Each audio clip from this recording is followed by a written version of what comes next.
오늘 말씀의 제목은 바울이 결례를 행하다입니다. 자, 이제 사도 바울은 성령에 매여서 예루살렘으로 들어갔습니다. 그야말로 박해와 핍박과 고난이 기다린다고 하는 그런 예루살렘이지요. 그래서 예루살렘에 갔는데 이게 웬일인지 예루살렘에 또 다른 복병이 기다리고 있었던 것입니다. 근데 이 복병은 환난과 고난 핍박이 아니에요. 이것은 어떻게 보면 또 다른 그런 견해의 차이로 인한 아픔입니다. 갈등. 그리고 지금 이 상황은 바울로 하여금 낮아짐을 요구하고 있는 그런 상황입니다. 자, 우선 우리가 17절의 말씀을 보니까 예루살렘에 이르니 형제들이 우리를 기꺼이 영접했다 그래요. 그러니까 죽을 것을 각오하고 고난과 핍박, 심지어는 순교까지 각오하고 들어갔는데 예루살렘의 이 첫 얼굴은 환대입니다. 환영이에요. 기꺼이 영접했다. 자, 여기서 형제들한데 이 형제들은 모든 예루살렘 그런 교인들은 아닙니다. 왜냐하면 지금 바울이 혼자 들어온 게 아니잖아요. 바울과 함께 온 사람들이 명단이 사도행전 20장 4절에 있어요. 20장 4절의 말씀에 보면 아시아까지 함께 가는 자는 베레아 사람 브로의 아들 소바도와 데살로니가 사람 아리스다고와 세군도와 더베 사람 가이오와 및 디모데와 아시아 사람 두기고와 드로피모라 했어요. 근데 여기에 이 사도행전의 저자인 누가도 포함이 되었을 것이고 또 디도라고 하는 제자도 포함이 되어 있어요. 그러니까 각양각색의 이방인들입니다. 이 이방인들이 지금 예루살렘으로 들어온 거예요. 유대인들은 이방인들 끔찍히 싫어하거든요. 근데 그 이방인들이 지금 예수를 믿었다. 그래서 우리와 한 형제가 되었다. 이런 것도 아주 탐탁지 않게 여기는 그런 사람들이 이 예루살렘 사람들이에요. 그래서 우리가 사도행전 15장에서 보면 이 이방인들이 예수님을 믿는다고 하는데 이들을 우리의 형제로 받아들이느냐 마느냐의 문제로 한바탕 갈등을 겪었잖아요. 근데 그때는 소문만 들었잖아요. 바울이 이방인들을 전도했다더라. 그래서 이방 지역에 교회가 생겼다더라. 그런 소문만 들었지 이렇게 실제로 이방인들이 예루살렘에 들어온 건 처음이라는 거예요. 그래서 이 형제들이 기꺼이 영접했다라는 말은 모든 예루살렘 교회 성도들이 다 환영을 한 게 아니에요. 어쩌면 대다수의 유대인들은 지금 사도 바울이 예루살렘에 온 것조차도 모르고 있었을 겁니다. 아마도 바울을 그래도 좀 아는 그런 사람들, 소수의 형제들로부터 이게 따뜻하게 영접을 받았던 것 같습니다. 그렇게 해석을 할 수가 있고요. 그러고 나서 18절입니다. 그 이튿날 바울이 우리와 함께 야고보에게로 들어가니 장로들도 다 있더라 그랬어요. 그러니까 그 다음날 바로 야고보를 영접을 하러 간 거예요. 야고보는 이 사도 야고보가 아닙니다. 예수님의 형제, 그러니까 동생이죠. 예수님의 동생 야고보입니다. 야고보 장로라고도 하는데요. 이미 사도행전 15장에서 만났던 적이 있어요. 근데 그때와 지금은 서로 간에 각자의 어떤 그런 위상이 굉장히 달라졌습니다. 지금 야고보는 이 엄청나게 커진 예루살렘 교회의 대표자예요. 담임 목사예요. 그리고 사도 바울은 1차, 2차, 3차 전도 여행을 하는 동안 수많은 이방 지역에 복음을 전파하고 또 수많은 교회를 개척하고 당당하게 예루살렘으로 돌아온 마치 개선장군 같은 그런 선교사, 지도자입니다. 그런데 사도 바울이 먼저 야고보를 찾아가서 예의를 갖춘 거예요. 인사하러 간 겁니다. 그래서 19절 바울이 문안하고, 그러니까 야고보를 문안했다는 거예요. 야고보를 문안하고 하나님이 자기의 사역으로 말미암아 이방 가운데 하신 일을 낱낱이 말하니 선교 보고를 했다는 겁니다. 자, 여기서 근데 주목해야 될 두 단어가 있는데 하나는 하나님이라는 단어고 또 하나는 자기의 사역으로라는 단어예요. 자, 먼저 하나님이라는 단어는 이 모든 선교 사역을 바울 자신이 했다는 것이 아니라 하나님이 하셨다. 주체는 하나님이셨다라는 것입니다. 바울이 야고보 앞에서 지금 선교 보고를 하면서 내가 이렇게 소아시아 지역과 유럽과 이렇게 다니면서 교회를 몇 개를 세웠고 거기에 몇 명의 그런 제자들이 세워졌고 몇 명의 성도들이 들어왔고 이런 거를 자기가 했다고 말하지 않고 하나님이 다 하셨다라고 말을 하는 거예요. 이게 어떻게 보면 바울의 그런 신앙 고백이고, 그리고 이 사도행전이 어떻게 보면 전체적으로 깔려 있는 그 이 사상이 바로 깔린 거예요. 사람이 했지만 그 사람 배후에서 일하시는 하나님, 그 하나님을 드러내고자 하는 것이 사도행전이거든요. 자, 이것은 오늘 사는 우리에게도 똑같이 적용이 되는 부분입니다. 하나님께서 우리를 교회로 모으셨어요. 우리 각자가 우리 네 발로 온 것 같지만 절대 그게 아니라, 저는 서울에 있다가 하나님이 저를 여기로 보내셨고, 우리 집사님도 다른 교회에 있다가 하나님이 여기로 보내신 거예요.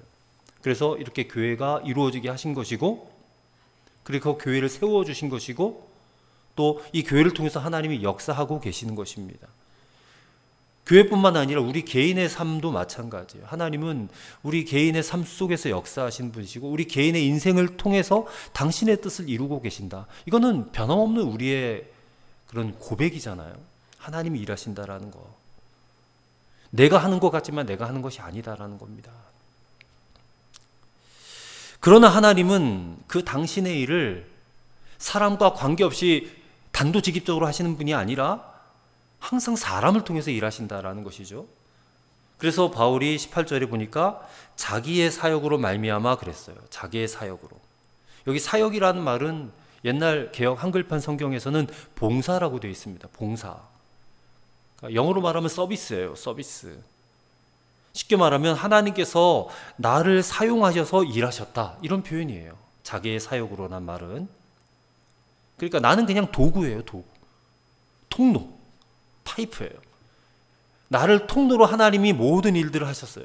설교하는 것, 사람을 만나는 것, 그 사람에게 무슨 말을 해줘야 되는 것, 그리고 그를 안수를 하고 기도를 해주고 하는 모든 사역들이 다 자기를 통로로 해서 하나님이 일하신 것이다. 그렇게 해서 세워진 교회들도 마찬가지고 제자들도 마찬가지다. 다 하나님께서 하셨다. 나는 다만 하나님의 도구로 섬긴 것뿐이다. 이게 자기의 사역으로라는 말의 뜻이에요. 그러니까 하나님이 다 하셨으니까 나는 절대 자랑할 게 없다는 거예요. 자랑할 게 없다. 저는 이게 바울의 신앙이고 오늘 우리의 신앙이 되어야 한다고 믿습니다. 우리의 삶도 한번 돌이켜 생각을 해보면, 내가 지금 50평생, 60평생 살면서 다 내가 수고해서 돈 벌고 집도 사고 차도 사고 그렇게 내가 뭔가 일 열심히 해가지고 뭔가 이룬 것 같아 보여요. 세상의 기준은 그렇게 보겠죠. 저 사람이 최선을 다했고 얼마나 열심히 노력했는지 그런 관점으로 보겠죠. 근데 하나님은 그렇게 보지 않으신다는 것입니다. 내가 너를 통해서 그와 같은 일들을 이루어냈다라고 말씀하시는 것이죠. 교회 부흥도 마찬가지입니다. 교회 부흥도 한 명의 목사가 있는데 그 목사가 담임으로 부임해서 열심히 기도하고 또 열심히 부지런히 전도하고 막 성도들을 잘 훈련시켜서 막 교회가 부흥하게 되면 대부분은 자신이 잘해서 이렇게 되었다라고 생각을 해요. 내가 아니면 누가 이런 부흥을 일으키겠는가, 이런 생각들이 대부분의 목회자들 마음속에 있단 말입니다. 그러나 정직한 목회자라면 아닙니다. 이것은 내가 한 것이 아니고 하나님이 나를 통해서 부흥하게 하신 것입니다라고 고백을 해야 된다는 거예요. 그게 하나님 앞에서 마땅한 태도다라는 것입니다. 자, 사도 바울이 이렇게 자기를 통해서 하나님이 역사하셨다, 그런 일들을 보고를 하자 이 야고보와 또 그와 함께 하였던 장로들이 다 하나님께 영광을 돌려요. 20절입니다. 그들이 듣고 하나님께 영광을 돌리고 바울더러 이르되, 그래요. 자, 여기까지만 이야기하고 마쳤으면 굉장히 은혜로운 그런 모임이었을 텐데, 근데 정말 어려운 문제가 바로 그 다음부터 나오는 대화 속에 나오는 문제입니다. 아마 야고보로서도 이 이야기 꺼내는 것이, 바울에게 이 이야기를 하는 것이 굉장히 곤혹스러웠을 거예요. 자, 20절과 21절을 다시 보세요. 그들이 듣고 하나님께 영광을 돌리고 바울더러 이르되, 형제여, 그대도 보는 바에 유대인 중에 믿는 자 수만 명이 있으니 다 율법의 열성을 가진 자라. 내가 이방에 있는 모든 유대인들을 가르치되 모세를 배반하고 아들들에게 할례를 행하지 말고 또 관습을 지키지 말라 한다함을 그들이 들었도다. 자, 지금 야고보가 대표로 있는 예루살렘 교회는요, 유대인 성도가 수만 명이 있대요. 이 엄청난 큰 대형 교회잖아요, 그죠? 근데 이 수만 명에 달하는 유대인 성도들의 이 생각 속에는 아직까지 유대인들의 어떤 유대교의 그런 형식주의를 버리지 못해서 계속 할례 타령이나 하고 율법대로 신앙생활을 해야 된다라고 주장하는 사람들이 대부분이라는 거예요. 게다가 어떤 못된 유대인들이요, 이런 말을 했다는 거. 모세를 배반하고 아들들에게 할례를 행하지 말고 관습을 지키지 말라. 바울이 이렇게 떠들고 댕겼다라고 지금 유언비어를 퍼뜨려서 바울을 악의적으로 공격을 했다는 거예요. 근데 우리가 사도행전에서 지금 쭉 읽어왔다시피 바울이 율법에 대해서 적대적이었습니까? 그렇지 않아요. 바울은 자기 사랑하는 정말 아들처럼 여겼던 그 디모데에게 할례를 행했어요. 사도행전 16장 3절에 할례를 행했던 장면이 나옵니다. 할례를 시키지 말라 말을 해놓고 왜 디모데에게는 할례를 행합니까? 부정하지 않는다는 거예요. 오히려 그는 이제 로마서에 보면 하나님이 주신 율법은 신령한 법이다, 그렇게 또 말을 했어요. 율법은 쓸데없는 것이 아니라는 거예요. 신령한 하나님의 법이다. 율법의 긍정적인 역할들이 얼마나 많은지 아느냐. 근데 왜 율법에 대해서 반대하는 것처럼 보였느냐면 이 사람들이, 특별히 유대인들이요, 율법이라는 그 자체에 너무 얽매여가지고 그것을 형식적으로 지킴으로써 스스로 의롭게 되려는 그런 행위를 배격한 것이죠. 율법 자체는 너무나 선하고 신령한 것이지만 사람들이 그 율법을 바라보는 시선, 그 율법을 대하는 태도가 잘못됐다는 거예요. 율법이 정말 지향하는 의도는 깨닫지도 못하고 그냥 형식적으로 율법을 지켜야만 돼, 지켜야만 돼, 안식일 안 지키면 큰일 나, 너 저주받아, 혼나, 막 이렇게 해서 억지로 막 율법을 지켜나가는, 마치 그것을 지켜 행함으로써 내가 의로워졌다라고 스스로 안도하는, 이게 잘못됐다라고 지적을 한 것이라는 거예요. 이게 바울의 생각인데 그것은 예수님이 말씀하신 것과 조금도 다르지 않습니다. 근데 이 지금 예루살렘 교회의 현실은 그렇지 않았어요. 그러니까 바울에 대해서 이렇게 막 악의적인 소문들이요, 이미 예루살렘에 쫙 퍼져 있었어요.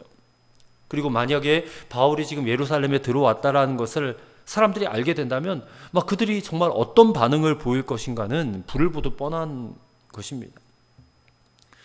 그래서 야고보의 입장에서는 이게 난감한 거예요. 바울이 들어왔는데 자기는 지금 수만 명의 성도들을 책임져야 되는데, 그래서 바울에게 말할 수밖에 없었다는 겁니다. 이 말을.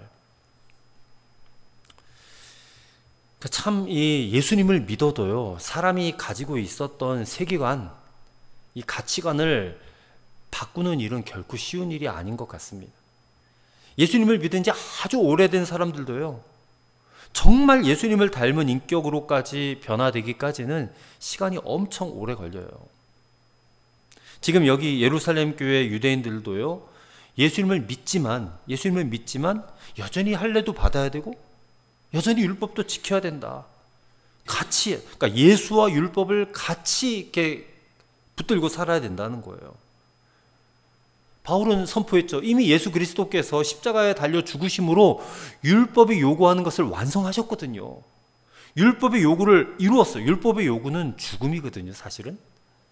왜냐하면 사람이 다 율법을 완벽하게 지킬 수 없기 때문에 율법은 단 하나라도 범하면 죄인이에요. 율법은 우리를 정죄하는 겁니다. 율법이 613가지가 있는데 그 중에 하나만이라도 안 지키면 죄인이잖아요. 그러면 그 죄의 결과가 뭡니까? 죄의 삭은 사망이라고 그랬잖아요. 율법 안 지키면 죽음이에요. 근데 그 죽음을 누가 대신해서 죽어주셨어요? 예수님이 날 대신해서 죽어주셨기 때문에 율법의 요구가 이루어진 거예요. 그래서 우리는 더 이상 율법에 대해서 얽매일 이유가 없다. 율법에 대해서 자유해도 된다는 거예요. 예수님께서 율법의 요구를 이루셨기 때문에. 근데 이 사람들은 그게 아니에요. 예수님을 믿어도 여전히 율법은 내가 잘 지켜야지. 그러니까 아직 신앙적으로 미숙한 사람들이에요. 미숙한 사람들. 근데 그런 사람의 숫자가 지금 얼마나 된다는 거예요? 수만 명이 된다는 거예요. 그래서 야고보가 바울에게 정말 간곡하게 부탁하면서 제안을 하는 게 23절과 24절 말씀인데요. 자, 23절, 24절을 보세요. 우리가 말하는 이대로 하라. 서원한 네 사람이 우리에게 있으니 그들을 데리고 함께 결례를 행하고 그들을 위하여 비용을 내어 머리를 깎게 하라. 그러면 모든 사람이 그대에 대하여 들은 것이 사실이 아니고 그대도 율법을 지켜 행하는 줄로 알 것이라. 자, 이렇게 해야만이 이 수만 명에 달하는 유대인들의 오해가 풀릴 것이다. 그러니까 내가 시킨 대로 하면 돼라는 겁니다. 근데 그게 뭐예요? 결례를 행하라는 거예요. 결례. 자, 이 결례라는 것은 정결례죠. 정결례. 그렇죠? 정결하게 깨끗하게 씻겨지는 것인데, 이 결례라는 것은 이런 겁니다. 자, 지금 바울이 이방 땅을 막 다녔잖아요. 이방 땅을 다니면서 혹여라도 율법에 어긋나는 일을 잘못한 것이 있을 수 있을 거예요. 아마 우상에게 접촉했다든지, 또 유대인들이 끔찍하게 싫어하는 그런 돼지고기 같은 거, 그런 거에 접촉했다든지, 시체에 접촉했다든지, 어떤 이런 일들이 있었을 수도 있을 거예요. 자기도 모르게 부지불식간에. 이제 그러고 나서 예루살렘에 돌아왔는데, 돌아와서 다시 유대인으로 살아가려고 한다면 이 이방 땅 다니면서 부정해졌던 그것들을 씻어내는 시간들이 필요했다는 거예요. 그게 바로 결례라는 겁니다. 그래서 이 결례의 기간을요, 최소한 성전에서 7일 동안 머물게 했어요. 거기서 아마 금식하고 회개하고 기도하고 아마 그렇게 했을 거예요. 그리고 30일 동안 고기와 포도주를 먹지 않아요. 입에 대지 않습니다. 그리고 그 결례의 기간이 끝나면 맨 마지막에 하나님께 이제 제사를 드리는 거예요. 그러니까 그렇게 함으로써 그동안 이방 땅을 다니면서 내가 부지불식간에 범했던 모든 죄를 씻어버리고 회개해야지만이 다시 유대인 공동체에서 생활할 수 있게 된다. 바울에게 지금 그런 결례를 하라는 겁니다. 더군다나 지금 서운한 네 사람이 있는데 이 사람의 결례하는 비용들도 바울에게 다 부담하라는 거예요. 결례 기간이 끝나는 날에 머리를 깎고 이제 희생 제물을 드리는데 필요한 경비를 부담하라. 자, 여기서 드려지는 희생 제물이요, 민수기 6장 1절부터 보면 이런 제물들을 바칩니다. 번제물로 1년 된 순양 한 마리, 속죄 제물로 1년 된 어린 암양 한 마리, 화목 제물로 순양 한 마리, 그 외에 무교병으로 만든 과자, 뭐 이런 것들이에요. 그러면 이게 지금 한 사람당 양 뭐 몇 마리, 양이 3마리네요. 그렇죠? 양이 3마리고 또 무교병까지 하면 1인당 최소 50에서 100만 원 정도 될 것 같고, 근데 거기다 4사람에다가 바울 자신까지 하면 5사람 아니에요. 그러면 적게 잡아도 250에서 많게 잡으면 500만 원? 이게 결코 적은 비용이 아니란 말이에요. 근데 이 비용을 바울에게 부담하라 라는 겁니다. 근데 유대인들에게 이런 게 있어요. 이 가난한 서원자들을 위해서 비용을 대신 부담해 주는 것은 매우 경건한 행위로 받아들여졌다는 거예요. 바울이 그랬단 말이지? 저 가난한 서원자들을 위해서 비용을 부담했어? 500만 원이나 부담했어? 그렇게 해서 바울을 막 이렇게 대단하게 보여지게 되는 그런 의도도 있었다는 겁니다. 근데 어떤 바울이 그만한 돈이 있었는지는 잘 모르겠지만, 그가 돈이 있었다 치더라도 그가 가진 그런 재력으로 유대인들의 환심을 사라 이런 얘기가 아니라, 중요한 것은 바울도 율법을 부정하지 않고 잘 지키는 사람이다라는 것을 보여주라는 거예요. 한마디로 쇼를 하라는 겁니다. 쇼를 하라. 그래서 그들의 오해와 노여움을 풀어주라, 그런 의도로 지금 야고보가 시키는 거예요. 자, 사도 바울의 입장에서도 한번 생각을 해봐야 됩니다. 자, 바울이 이방 땅을 다니면서 복음을 전했어요. 그리고 자기가 전도한 사람들, 제자들에게 분명히 이것을 가르쳐 줬을 것입니다. 이신칭의의 복음을 가르쳐 줬을 거예요. 이신칭의가 뭐냐면 믿음으로 말미암아 구원받는 그런 교리를 말하는 겁니다. 그럼 믿음으로 구원받으니까 유대인들은 율법을 지켜서 구원받는다고 하는데, 그게 아니라 오직 예수님을 믿는 믿음으로 구원받는 것이다. 그러니 더 이상 율법의 멍에에 매여 있을 필요가 없다라고 가르쳐 왔다는 거예요. 그러면 율법의 대표가 이제 할례잖아요. 할례도 받을 필요가 없다. 할례를 받아서 구원받는 게 아니다. 예수님을 믿음으로 구원받는 것이다. 이게 사도 바울이 사활을 걸고 지키는 교리예요. 근데 지금 예루살렘에 들어왔는데 예루살렘 교회 최고 지도자인 야고보가 자신에게 도로 그 율법을 지켜라, 그렇게 말을 하고 있으니, 더군다나 지금 자신의 제자들과 함께 동행해서 이방인 제자들이잖아요. 그들과 동행해서 함께 예루살렘에 들어왔는데 그 율법을 지키라, 이런 요구를 하는 거예요. 저나 여러분 같으면 어떻게 하겠습니까? 어떻게 할 것 같아요? 고민이 되죠. 사실 인간적인 측면에서 바울은 안 해도 돼요. 왜냐면 아쉬울 것도 없어요, 사실. 더구나 지금 바울은요, 이 기근을 맞이한 예루살렘 교회, 이 교회를 섬기기 위해서 가난한 사람들이 많았거든요. 이들을 섬기기 위해서 이방 교회 돌아다니면서 모은 헌금을 전달하기 위해서 예루살렘에 왔단 말이에요. 이 예루살렘 교회에 큰 유익을 주기 위해서 왔는데 지금 바울에게 이와 같은 것을 하라고 하니 사실 거부할 수도 있잖아요. 내가 지금 돈 들고 왔는데. 근데 만약에 그렇게 또 바울이 거부를 하게 된다면 정말 예루살렘 교회와 이방인 교회는 절대로 하나가 될 수 없는, 정말로 막 교단이 나뉘어질 수밖에 없는 그런 상황이에요. 그러니 얼마나 심각한 고민이 되는 문제입니까? 그리고 이 야고보의 요구에 응할 경우에는 그동안 자신이 그렇게 전파해왔던 복음의 교리가 정말 어긋나게 되는 거예요. 이신칭의의 교리가 더 이상 율법의 멍에를 매일 필요가 없는데 다시 본인 자신이 율법을 지키는 그런 행동을 해야 된다니까. 게다가 예루살렘에 함께 들어온 이 이방인 제자들의 눈치도 보이고요. 그들이 바울을 보고 아니 우리 선생님 왜 저러지? 이렇게 생각할 수도 있는 거잖아요.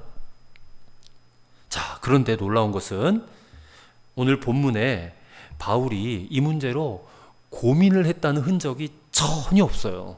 전혀 없습니다. 자, 바울은 야고보의 제안을 그대로 받아들여서 행합니다. 26절입니다. 바울이 이 사람들을 데리고 이튿날 그들과 함께 결례를 행하고 성전에 들어가서 각 사람을 위하여 제사 드릴 때까지의 결례 기간이 만기된 것을 신고하니라 그랬어요. 야고보가 시킨 대로 다 했어요. 자, 이 부분을 우리가 어떻게 해석을 해야 되겠습니까? 바울이 굴복한 걸까요? 아니요, 그게 아닙니다. 자, 이 문제에 대한 바울의 입장은 너무나도 분명한 게 있어요. 자, 우리가 알다시피 사도 바울의 선교 전략은 고린도전서 9장 19절부터 21절에 분명히 명시되어 있습니다. 자, 고린도전서 9장 19절부터 21절의 말씀을 들어보세요. 내가 모든 사람에게서 자유로우나 스스로 모든 사람에게 종이 된 것은 더 많은 사람을 얻고자 함이라. 유대인들에게 내가 유대인과 같이 된 것은 유대인들을 얻고자 함이요, 율법 아래에 있는 자들에게는 내가 율법 아래에 있지 아니하나 율법 아래에 있는 자같이 된 것은 율법 아래에 있는 자들을 얻고자 함이요, 율법 없는 자에게는 내가 하나님께는 율법 없는 자가 아니요 도리어 그리스도의 율법 아래에 있는 자이나 율법 없는 자와 같이 된 것은 율법 없는 자들을 얻고자 함이라. 자, 이게 선교 전략이에요. 자, 여기서 중요한 부분은 바울이 스스로 모든 사람에게 종이 되었다라는 점입니다. 이것은 완전한 자기 포기를 말하는 거예요. 나는 없다라는 거예요. 즉, 모든 사람이 구원을 얻게 된다면 나는 모든 것이 없어져도, 내 모든 존재의 가치가 사라져도 괜찮다. 그야말로 나는 죽고 예수로 사는 사람의 전형 아닙니까, 이게? 자기를 부인하고 자기 십자가를 지는 사람의 모습 아니겠어요? 이 사람이 구원을 받을 수만 있다면 나의 모든 것은 송두리째 다 없어져도 아무런 상관이 없다. 그동안 내가 지켜왔던 어떤 나의 자존심 이런 것들 다 필요 없다라는 거예요. 이 사람이 구원받을 수만 있다면. 이게 바울의 선교 전략이고 핵심이에요. 그래서 유대인들에게는 내가 유대인처럼 되고 율법 없는 자들에게 내가 율법 없는 자처럼 되어서 결국 그들을 그리스도에게로 인도하는 것이 바로 사도 바울의 전도 원칙이었다는 거예요.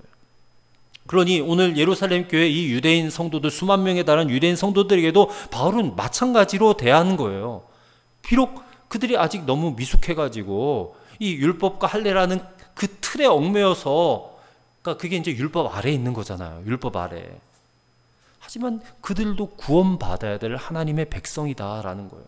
그래서 그 영혼을 위해서라면 나 얼마든지 스스로 율법 아래에 있는 자처럼 될 수 있다. 그래서 자신을 낮추는 거예요.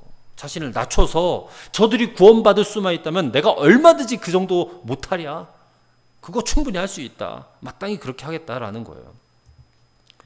그래서 바울의 고백을 계속해서 한번 들어보세요. 고린도전서 9장 22절과 23절입니다. 약한 자들에게 내가 약한 자와 같이 된 것은 약한 자들을 얻고자 하며 내가 여러 사람에게 여러 모습이 된 것은 아무쪼록 몇 사람이라도 구원하고자 함이니 내가 복음을 위하여 모든 것을 행함은 복음에 참여하고자 함이라. 자, 이것이 바로 사도 바울이 아무런 거리낌 없이 결례를 행한 이유라는 거예요. 자, 이런 바울의 모습을 오늘 성령님께서 우리에게 읽게 하심으로써 우리에게 질문하고 계시다고 싶습니다. 성령님이 오늘 저와 여러분에게 무슨 질문하고 계실까요? 야, 너는 다른 사람의 영혼을 위해서 기꺼이 너 자신을 내려놓고 포기할 수 있느냐? 네 자존심 꺾을 수 있느냐? 그것을 묻고 계시는 거예요. 아니면 다른 사람의 영혼은 안중에도 없고 오로지 너 자신의 유익만 최선이냐 우선이냐, 그걸 묻고 계시다는 거예요. 근데 사실 우리는 후자에 더 가깝죠. 다른 사람의 영혼을 위해서 내 자존심 꺾기보다 다른 사람이 어떻든 말든 간에 내가 더 중요하지, 내 자존심 더 중요하지, 내 유익이 더 중요하지. 우리는 거기에 더 가까워요. 내가 손해보는 건 죽어도 싫잖아요. 다른 사람이 피해를 보더라도 내 유익이 먼저지, 나만 유익이 되면 뭐 장땡이지 뭐 이런 말이잖아요. 그렇죠? 그런 생각들이 우리는 너무 가득해요. 이 내 의견, 내 주장이 받아들여지지 않으면 뭐 다른 사람 마음이 어떻든 말든 상관하지 않고 그냥 불쾌함을 드러내는 게 그게 우리의 모습 아닙니까? 정말 우리는 나는 죽고 예수로 살아야 되는데 여전히 죽지 않은 자아를 끌어안고 살아가는 그런 모습이 너무나 팽배해 있다. 그래서 오늘 주님께서 이 말씀을 통해서 야, 바울이 이렇게 낮아진 것을 좀 봤잖냐. 다른 사람의 영혼을 얻기 위해서 이렇게까지 낮아지는 이 사람처럼 너도 그렇게 행해줄 수 없겠냐. 그러면서 당신을 보여주신다고 생각해요. 예수님이. 예수님은 어떤 분이십니까? 하늘 보좌에 앉으셔서 모든 천사들의 칭송과 찬송을 받기 합당하신 그분이 뭐가 아쉬워가지고 이 땅에 어린 아기의 모습으로 탄생을 하셔가지고 33년간 이 땅에 사시다가 가난하게 사셨잖아요. 예수님은 정말 머리를 누일 그런 장막조차 초막조차 하나 없을 정도로 그렇게 참 가난한 몸으로 사시다가 결국에는 비참하게 온갖 수치와 모욕 다 당하시고 십자가에 돌아가셨잖아요. 근데 그런 예수님을 우리가 믿음으로 구원을 받는다면서 우리가 어떻게 우리 자신을 주장할 수 있겠는가? 예수님도 그렇게 낮아지셨는데, 바울도 예수님처럼 그렇게 낮아지려고 하는데, 우리가 뭐라고? 내가 뭐라고? 내가 나를 주장하는가? 내 안에 내가 너무 강하게 있어요. 내 안에 내가 너무 많다라는 뭐 유행가 가사도 있는데 내 안에 내가 너무 많아요. 그래서 주님의 십자가를 자꾸만 가리우는 그런 어리석음을 오늘 이 시간 버려야 할 줄로 믿습니다. 우리가 주 예수 그리스도를 본받고 또 사도 바울을 본받아서 정말 다른 사람의 영혼을 위해서 나 스스로를 낮출 줄 알아야 할 줄로 믿습니다. 비록 내가 좀 자존심 상하는 일이 있어도 한번 참으면 되잖아요. 내가 좀 손해본다 할지라도 하나님이 다시 채워줄 줄 믿고 손해보면 되잖아요. 그래서 저 사람의 영혼을 얻을 수만 있다면 그러면 하나님 기뻐하지 않겠는가? 이런 마음으로 오늘 기꺼이 나 자신을 낮추고 그리고 다른 사람의 유익을 먼저 생각할 줄 아는 그런 저와 여러분이 되시기를 주의 이름으로 축복합니다. 우리 합심해서 기도하겠습니다. 오늘 이 수만 명의 유대인들을 위해서 스스로를 낮추었던 사도 바울의 모습에서 정말 성숙한 그리스도인의 모습이 어떤지를 우리가 보게 됩니다. 그래서 하지 않아도 될 결례를 기꺼이 행하였던 바울의 모습을 통해서 하나님, 나도 다른 사람의 영혼을 위해서 스스로 낮추고 섬길 줄 아는 성숙한 그리스도인 되게 하여 주옵소서라고 우리 간절하게 1분 동안 통성으로 기도하겠습니다. 하나님 아버지, 오늘도 귀한 말씀으로 저희들에게 가르침을 주시니 감사합니다. 공동체를 위하여서 수만 명의 영혼들을 위하여서 스스로를 낮출 줄 알았던 사도 바울에게서 성숙한 그리스도인의 길을 우리가 보게 되었습니다. 하나님, 그가 바른 진리를 몰라서가 아니었습니다. 하나님, 그는 너무나도 잘 알고 있었고 그 교리를 또 스스로 지켜야만 했던 그런 사람이었습니다. 그럼에도 불구하고 공동체의 화평과 또 수만 명의 영혼 구원을 위하여서 그가 기꺼이 하지 않아도 될 그 결례를 기꺼이 행하였던 바울의 모습이 바로 진정한 그리스도인의 모습인 것을 우리가 깨달았습니다. 하나님, 오늘 사도 바울은 그것을 우리에게 가르쳐주고 있음을 깨달았습니다. 이 공동체의 화평을 위하여서, 다른 사람의 영혼 구원을 위하여서 기꺼이 스스로를 낮출 줄 아는, 그리고 섬길 줄 아는 그런 성숙한 그리스도인의 모습으로 우리가 살아갈 수 있게 하여 주시옵소서. 우리가 손해보고 우리가 자존심이 상한다 할지라도 하나님께서 다 갚아주시리라 믿고, 하나님, 나를 낮추고, 그리고 나는 없고 나를 주장하지 않고 오직 주님만을 높이고 다른 사람의 영혼을 위하여, 다른 사람의 유익을 위하여 먼저 그들의 유익을 구하는 하나님, 그런 저희들의 인생 또 신앙 되게 하여 주시옵소서. 주님, 오늘 우리도 사도 바울처럼 다른 사람의 영혼 구원을 위해서 할 수 있는 대로 나 자신의 생각과 고집을 버릴 수 있도록 인도하옵소서. 예수님처럼, 바울처럼 자기를 비우고 낮추고 스스로 종이 되게 하옵소서. 그리하여 공동체 화평을 주시고 영혼 구원의 역사를 이루어 주옵소서. 우리 구주 예수님의 이름으로 기도하옵나이다. 아멘.